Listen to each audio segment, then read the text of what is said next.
What is up, everyone? This is Felipe with Social Buddha, and I'm here with you again with Angelo with Social Buddha as well. And I just wanted to kind of talk a little bit about the concept of rejection. It's something that's been coming up a lot with our clients, as well as with people in general that we talk to. So that's what we're going to talk about. Again, let us know if you can hear me, if you can see me. In the other video, there was, kind of a glitch. So I tried to respond to some other comments, and that didn't work. So if you have comments or questions, put them down below, and we'll get back to it as soon as we finish the live. As well as if you have any other topics that you want us to talk about on the next live, on the next videos, let us know, and we'll be there to answer those questions on the next live. So welcome, Angelo. Hey, I'm here. I'm excited to be here again. It's awesome. Very excited to talk a little bit about rejection. I mean, it's been a concept that we had to overcome a long time ago. So I'm really excited to share that with everybody. And again, like you said, welcome everybody, and love to hear your comments and love to hear your questions. But also importantly, to hear what you want us to talk about on the next videos as well. I think it's very exciting to get some feedback and how people are really taking the wheel of their lives and really taking action. So it's awesome. No, absolutely. And so, in regards to rejection, I think I love to hear how has that played out in your life in your past, and how have you grown from it as from teenage years or even younger than that, all the way to where you're at now. Well, I think to actually get a grasp of what really rejection is, or at least to me, it's the fact that rejection comes from the acceptance of being accepted into a group of society, into a programming of that you come along, being accepted into your family, being accepting into certain groups, and Right. from trying to get accepted, then you start looking for that acceptance, that validation, and that automatically creates a mental concept which it's rejection. So Mm, when people don't accept you into a group where you have to prove yourself to somebody that you're that person that they want you to be, then that's when rejection comes into play. So at least for myself, I realized that rejection it's a mental concept. It's not real. It's something again that depends on an external world for you. It's a programming that is given to you in order to actually put you into these institutions of different different characteristics. Like I said, from family, school, friends, and all of the above, and you have to prove yourself in order to be accepted into these groups. right, right. Well, I know in my life the way it's played out is, I mean, in the beginning, I think especially in the younger years, I got picked on a lot in terms of bullying. I was always the smallest kid, and kind of got made fun of even by my friends in regards to that. So that became kind of a complex, if you will, and everything from the bullying to different things that I had to overcome from being Mexican in the U.S. as a kid was also kind of a reason to be bullied for. And so for me, that was one of the things that really kind of crippled me in terms in the beginning, in terms of confidence, in terms of believing in myself, and also in regards to not being able to deal with rejection very well. But I'm curious, in your life, how has rejection, how did what kind of form did it take in your teenage years? I know that you were also bullied, as most of the people probably hearing this have been in their lives. I think it's to a certain point. Everybody gets bullied to a certain point. For me, it was mostly my friends. It became Mm, a competitive world of during the teenage life of trying to get the girl, or being a loser if you didn't get that girl, and everybody talking about, oh, I got this girl, I got the other girl, and it was all right. about competition. Mm, And if you didn't prove yourself that you had the ability to get that girl, to have a girlfriend, or to do this and that, you automatically were the loser in the group. You weren't accepted. You didn't feel welcome. So everybody picked on you. And I think that was a big issue for me in my teenage life, because everybody, it's when your sexuality starts more showing up in your life. And, right. uh, and I wanted to be accepted into the group of my friends. And it was so difficult because I was a late bloomer. I didn't have a girlfriend or not a girlfriend, but I didn't have specifically relationships until I was like 18 or 19. So it Sure. was really difficult through my teenage life because everybody was out there, having sex, having relationships, and bringing their girlfriends home, and I was the one that couldn't do it. So I was the loser in Mm, the group. So everybody bullied me about it and made fun of me. So it was a big issue from 14 to like 19. wow. But yeah, no, it was interesting to look back and to see that the effect that it had on me. So it's cool to just look back and see what caused certain issues in your life for you to behave certain way nowadays. Right, insecurities or limiting beliefs and that kind of stuff. But one of the things I do want to talk about in regards to rejection is, first of all, what is rejection in your eyes, and what is it not? What is rejection really not? What perhaps many people think that rejection is one thing, but what would you say that rejection is, and What how would you? rejection is not, it's not Yep. real. Right. It is not real whatsoever. It is the what do you call it, the chase of approval. It is a fake concept in your mind in order to make a logical uh, manifestation of not being accepted into a group. Hmm. Um, but it's easily to see it in a different way when you start pushing forward in a different way. That if you're out there rather than looking for something and rather to share without expecting anything in return, Right. automatically rejection disappears. Mm. So it's an interesting concept because rejection only exists because you're trying to get something. Right. It's kind of like what we were talking about with Adan a minute ago, which is one of the reasons why his anxiety began to lower when it came to being in social situations or presentations, was because he shifted his focus into empowering people, into inspiring people, and that sort of thing. And so, one of the things that, before we get into how to overcome rejection, which is, this is one of the ways that you do it, that we teach and that kind of stuff. What would you say? Well, one of the things I do want to talk about is, do you think rejection is more about you or more about the people in regards to, is It's it, completely about you. It's how so? completely it's the reflection that you're projecting to the people, and it is the actual manifestation of what you're trying to get. Hmm. Uh, if you're trying to get validation, people will react to that. People feel your energy.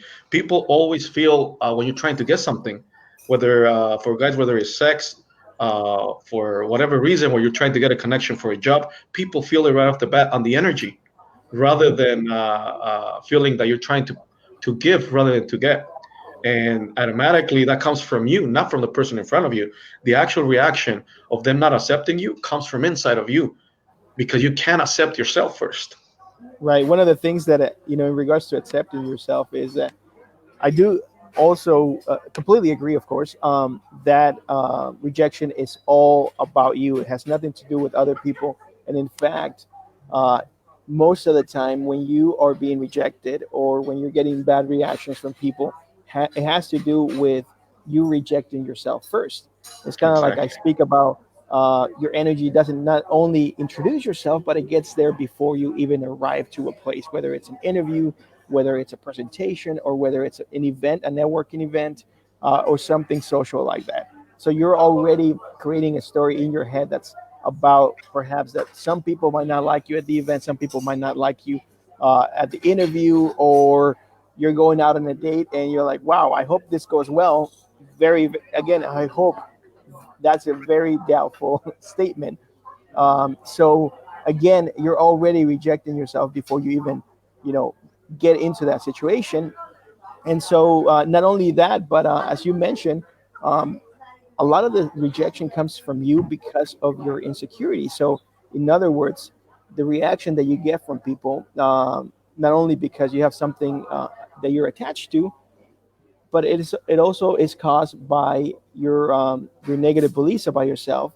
And so when these things happen, you're only confirming your negative beliefs about yourself. You're simply, um, what's it called? Yeah, you're simply filtering everything and creating everything from your limiting beliefs and your, perhaps, your negative self-image. And so That's why it's about you, not about others. I think it's also a part of the, like you said, the beliefs and the conversation that starts with you, that starts all the way down from before you even show up, because that energy is already projecting, like you said, it arrives before you, and it is that conversation that you're having with yourself at home about the event that you're going about, whatever you're going to have in your life, and you're already telling yourself that you're not good enough for it. So Mm, that energy already is projecting there. When you get there, that's why you project the doubt of being good enough for it, and automatically that reacts to something, and now you have to prove yourself in order to be worth of that person accepting you, of that group accepting you, of that job taking you in, whatever it is. But that starts from the moment that you start talking about that specific event that you're going to, or whatever it is. That conversation is telling you that you're not good enough, or whether you're good enough or not. It is that specific moment that you can actually snap it and take it in a different direction. But because we're not consciously paying attention to it, then it automatically rolls. right. It rolls and rolls, and you react and you show up to a place, and it is exactly what you thought it was going to be. I Because like you, what you're talking about, by the way. You said it rolls, and I like the idea of enrollment. And so here's how it works before I miss this point. I think it's really important. So the idea of enrollment is when you create your story, when you have something going on in your head, you must first enroll yourself in your reality, in your vision of the evening, in your vision of the interview, in your vision of the date, in your vision of how things will turn out before you enroll other people. Most people are drifters when it comes to their reality. They are followers, they're because they don't have a routine that reinforces their reality every single day, whatever their vision is that they want to create. And so they can read it. They can read everyone else's kind of vibe that they may not be aware of it. But again, if you are completely enrolled in your vision, then it is very, very easy to enroll others in that as well. And that is also true for the idea of I'm not good enough, or some people don't like me, or most people don't like me at this place, or at my job, or whatever it is.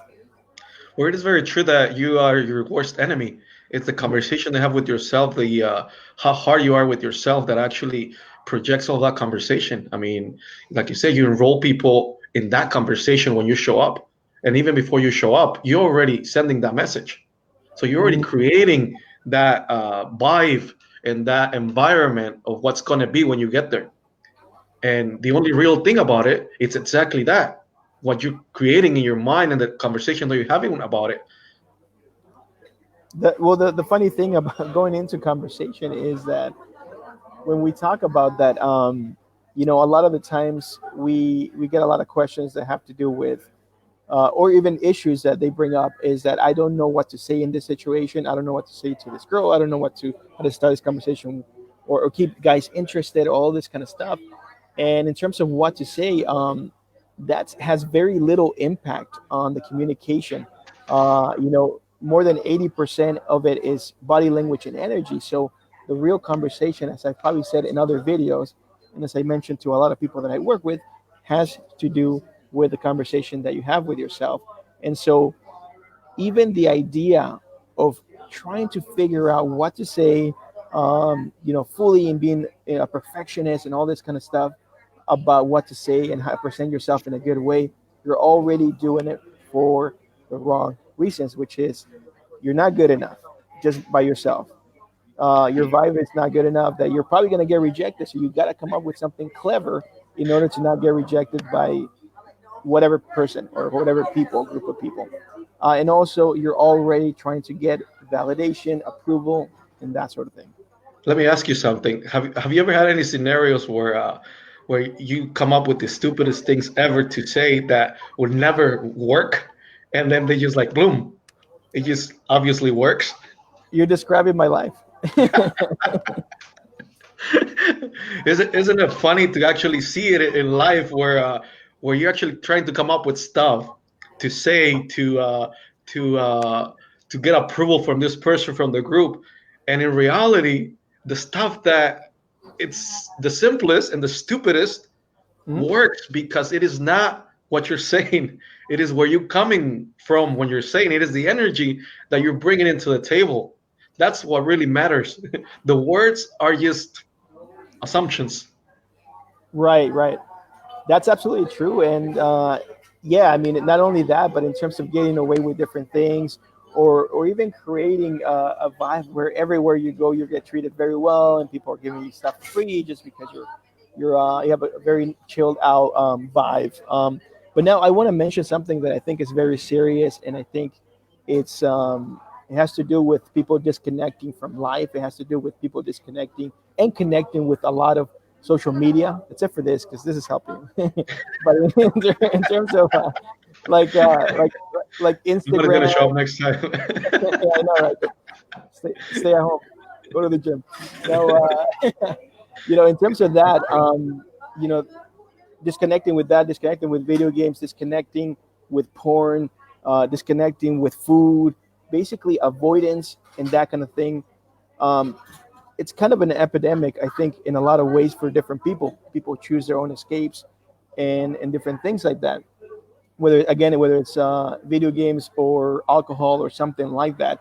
Even when you're out and about using alcohol as what would you say? Trying to escape, Yeah, as a means to escape, as a cover it up, crutch to be cover up more something you're running away from. right, right. I think it's also a matter of that it takes you away from the moment. Uh, it, Yeah. it it takes you away from confronting what makes you uncomfortable, Hmm. because your cell phone, it's becoming your best friend everywhere you go. So you see all these people in a bar and you see like 20 people line up and they're all in a conversation with somebody else on the other side of the world on their phone, and they're not Hmm. even talking to themselves. Hmm. So it's an escape that is comfortable for them because they don't need to confront or actually talk to anybody else. It might be uncomfortable, they might have issues, blah blah blah, and it's just another escape for them to just feel comfortable everywhere you go. I don't know Right. if you've seen a lot of people who are walking down the street, and as soon as you see them and they feel uncomfortable. I saw this on different people, and they feel like in the spot, all they do is grab their phone, and they don't have anything to check on it. It's the funniest thing. They don't have anything to check on it, but they have to turn it on and be like, yeah, they didn't see me. Yes, and they keep walking on the phone, trying to ignore the moment rather Yeah. than liberating themselves and really accepting that moment and really living it. Yeah, and that's funny. I mean, I can, in some ways, I can relate to that. As I've pushed my comfort zone to, for example, go out by myself and that kind of thing, you feel the urge to be on your phone for no apparent reason, but except that you may be feeling uncomfortable in the beginning, that you're out alone or something like that. It's the same feeling that I think people get when it comes to, escaping on their phone or escaping again with video games. I know again that this many times there's a lot of these addictions that happen because the fear of intimacy, the fear of rejection, the fear of being vulnerable. That the best way to do it is just to avoid it completely and disconnect from life and from people. I think there's a bigger issue there as well that I think I should mention. I think is the fear of being with yourself. Mm, It's a big that's thing that I went through when I was younger, and it's funny because there's no moment where you can just sit down and do nothing. right.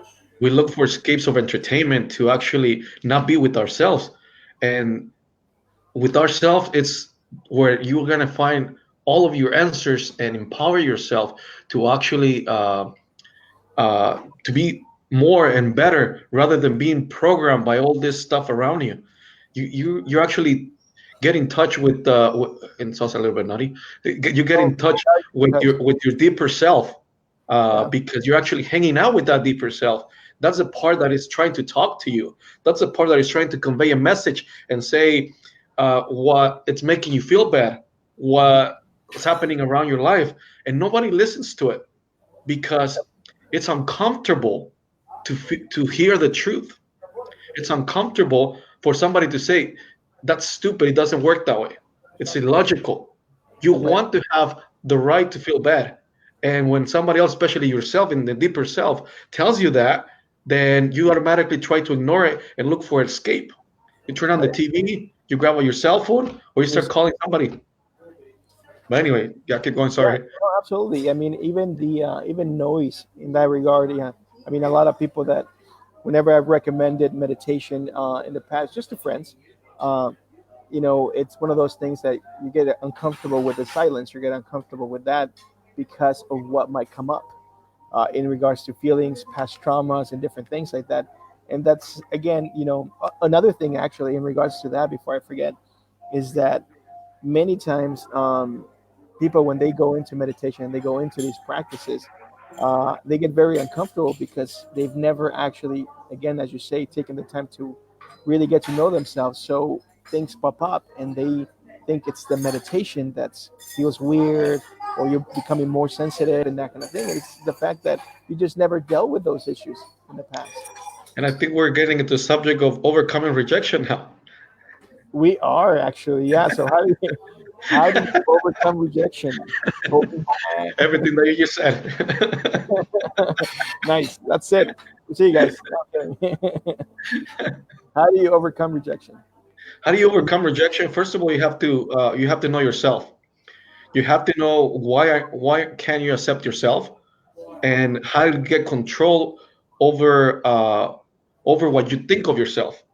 Mm, When you are able to accept yourself and then move on to actually being the person that you want to be without having to have an effect from the external world on you, because you can actually go out and be unaffected by other people's reactions, because in reality you don't need them. how do you get that mindset to be able to be unaffected? What are the elements if you could One of break? the one of the things that I helped me a lot was it's actually hanging out with yourself, meditating, and really accepting your flaws and your strengths as they are, in order to be able to work on what you want to work on. Hmm. When you can't accept them, you just become in a struggle to keep fighting them because you don't like them.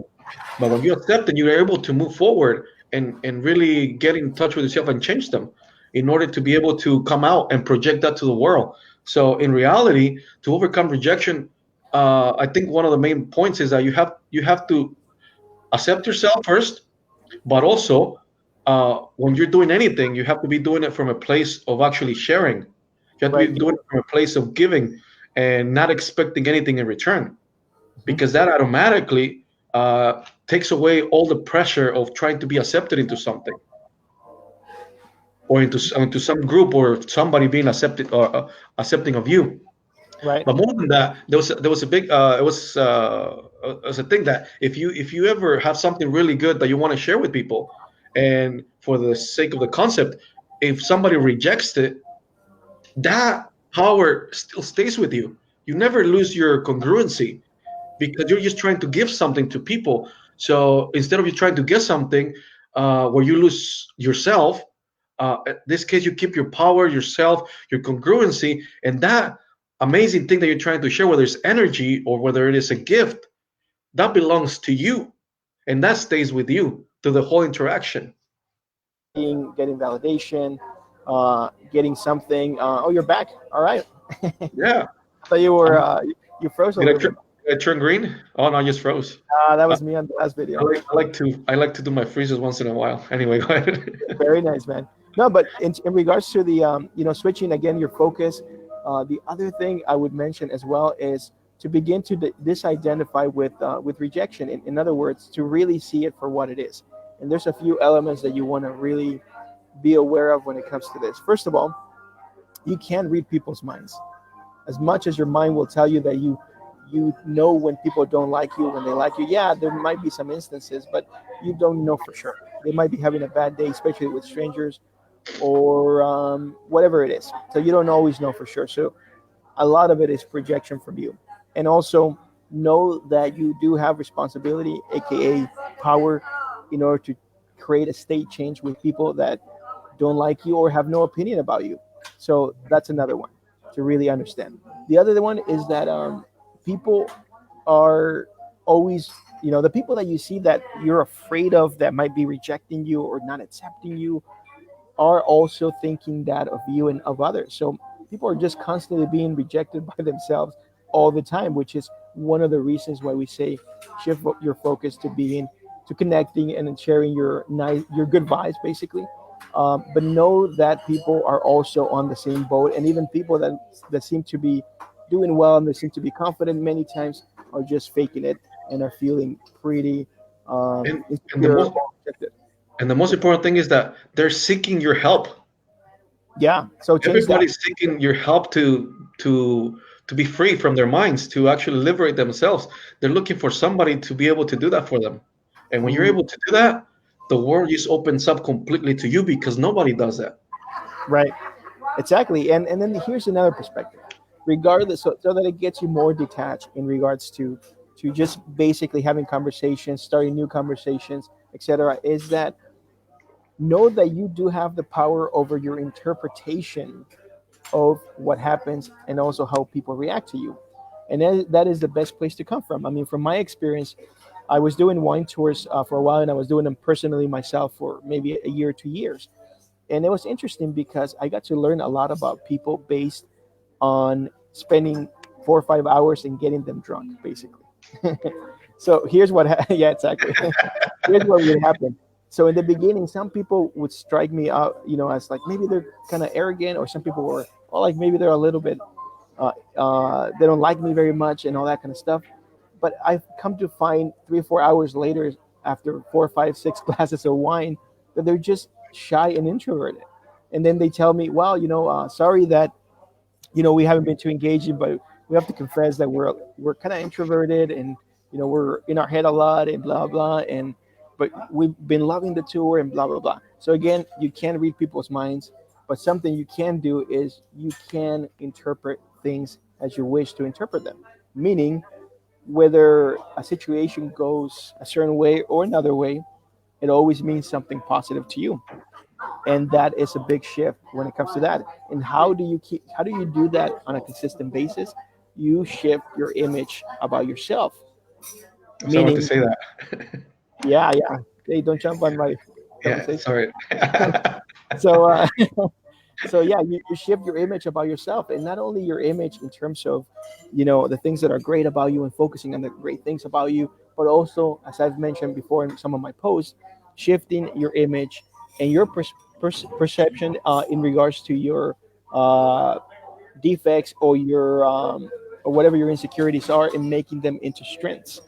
And through those filters, you begin to create a new perspective of what everything means. If you're walking down the street, one of the things that we do a lot, especially when we're together, we kind of get our energy pumped up, is that we talk to strangers on the street everywhere, and we do that. We do it to get a response? No, I know one of the reasons why is because we just want to share a good time, and that's fun for us. As well as when you get to the place that you're going to, let's say we're going to an event, or to a coffee shop, or to a bar, or to whatever it is, our energy is already super high and everyone can feel it. So this also pumps up your energy when you begin to take action. Now, in the cases that people don't say hello back, what does it mean? It always means that they like us, or they're into us, or whatever it is. That is always our firm belief, basically. Yep. I all of all of the things that you see in other people are going to say that whether there is arrogance or whatever it is, it's also a reflection of yourself. You actually see on people what you actually don't accept about yourself. Right. So when you change that image of you, you're going to start seeing what you really want to see in the world. That's exactly what you're going to see in people. Rather than not accepting yourself and having decisions with yourself, you see it on other people. Uh, and that's why it bugs you so much because you can't even accept it in yourself. Yeah, I was about just to say that, actually. I know you That- do. I know. Great minds think alike. yeah, right. Terrible minds, you mean. So the idea of that something bothers you, it's just something that you still have an insecurity about, or that maybe you have some kind of a conditioning, or some kind of an anchor that kind of pokes you the wrong way, if you will. But yeah, I think that's kind of it in regards to how to overcome rejection. Anything else, Angelo? No, I think we said it. We said most of it. I think it's a matter of you accepting yourself and really taking action on on getting over your comfort zones. Yeah, yeah, absolutely. And again, your story, reframing a lot of this stuff, actually gives you the courage, and gives you the confidence to take action, to take massive action. And not only that, but it also creates a lot of synchronicity, a lot of coincidences that line things up for you to make it easier to take action. So that's all we got. Again, if you have questions, put them down below. Tell us where you're from. Tell us that you're listening to this.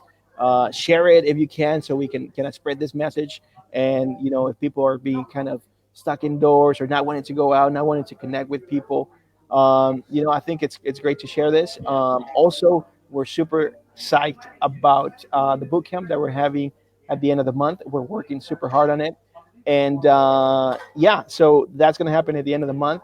I'm going to post a link down below with the again the group that we are putting together for that. It's a free boot camp, and yeah, it's a 3 day thing.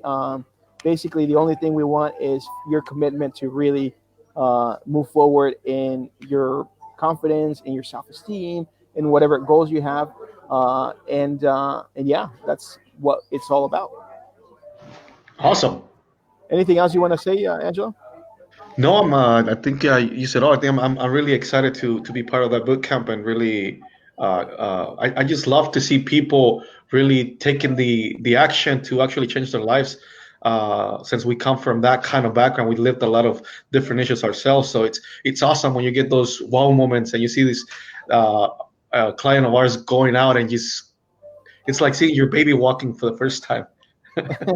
I really enjoy seeing it. But yeah, anyway, so we look forward to seeing you there. Really excited to be there.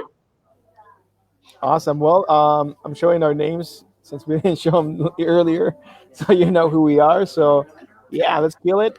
And again, sign up to the group, and let's change your vibe and change your life. So we'll see you on the group. Take care, guys.